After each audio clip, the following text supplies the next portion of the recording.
And this actually makes it virtually impossible to make it happen. So you can talk about smart cities whenever or wherever you want. It won't happen until you change the way we talk, machine to machine, human to machine. And we use words, that's what we do. So what we say as MAV is we bring innovation through conversation.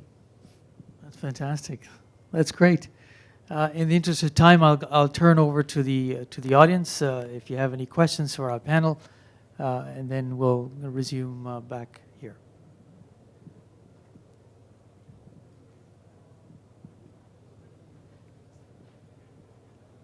I have a question. I guess really for Benoit and Mark. This is India is a very price-sensitive market, and some of the ideas you're talking about, those innovative ideas. Can you tell us how that your technology will help sort of lower the costs of doing business in India, and how we convince the Indian governments and the companies that you work with that buying those kinds of innovative ideas makes sense in the long run? Okay. Anyone that is actually working in ID will understand that when you have to compile different systems and you have to build bridges between systems, takes time and a lot of person and a lot of wasted time trying to connect one to the other.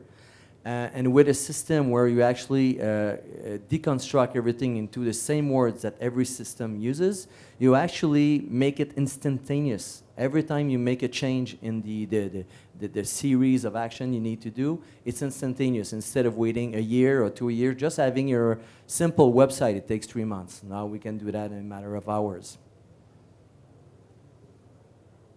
Good question, Brian. So sure, we are here in India, and so we process a lot of different kind of document, like for CROs, clinical research organization. So for them, they save a lot of time and money because we capture the information and we can process them faster than they can do normally with a standard data entry, by example. Okay, and so sure, for when you produce a new medicine, so the time is very important because you have to do that faster than you can because you want to put that on the market. So this is an example. So for the cities, by example, also, you have to manage a lot of processes and a lot of document. If you can reduce that, so in India market, so we are doing a lot of different document conversion from paper to electronic format. For them, they can give better services to their citizen, and so I think it's good. So they save time, they save money, but they get better services for the citizen and for the population. I think it's a big advantage, and so this is the reason why it's not a difference here in India. We can serve them to get the same kind of benefits that we have in North America and we have in Europe. For me, there's the same issues. You just have more paper here. One last question in the back there. Yeah, my question to Asimov Ben.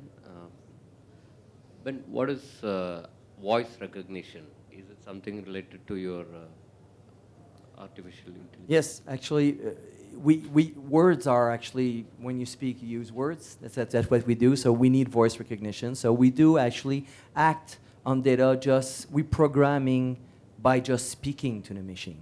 So there's no need to code anymore. So sorry for those software developers. But by just giving meaning to words into a system, we can program just using words. And that makes a whole difference. So yes, we do work with voice recognition. Also, with all these cars, watch, and everything in your car, it's very difficult to click on this or to write something while you're actually driving.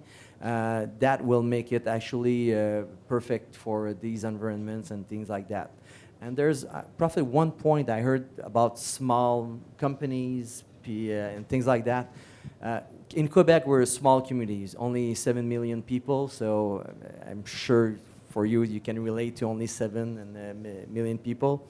But so we're a country of small and medium enterprises. And one thing we believe very, very firmly, there's no small or medium enterprises. There's only great peoples trying to do business with great peoples. So for me, it's important that we understand that. Thank you very much on that, very much, Benoit. On that closing, Mr. Parrott, may I please ask you to come up and say a few closing remarks. Well, I'll be very quick. I just want to say, first of all, thank you very much to all of the companies that were able to take the time and come and explain some of the ideas. And I hope the theme that we've tried to promote here in terms of innovation, quality, business, solid business practices came through in our discussion. I think we've seen companies from coast to coast in Canada in a wide variety. And believe me, this is just a smattering of the companies, a small sample of the companies from Canada that are very keen to do business in the Indian marketplace. Benoit put it very well just now in terms of it's about people-to-people relationships, whether you're using artificial intelligence or your own mind and your own voice. It's a great way to build a relationship, and it's very important to do that in terms of doing business in India. And so with that, I'll just thank, again, our provincial partners that were here, Quebec, Alberta, Ontario, and the companies that they brought, and would very much like to thank you all for attending this seminar today. So thanks very much, and we hope to see you on the Canada and Quebec stand in the exhibition hall. Thanks a lot. Bye-bye.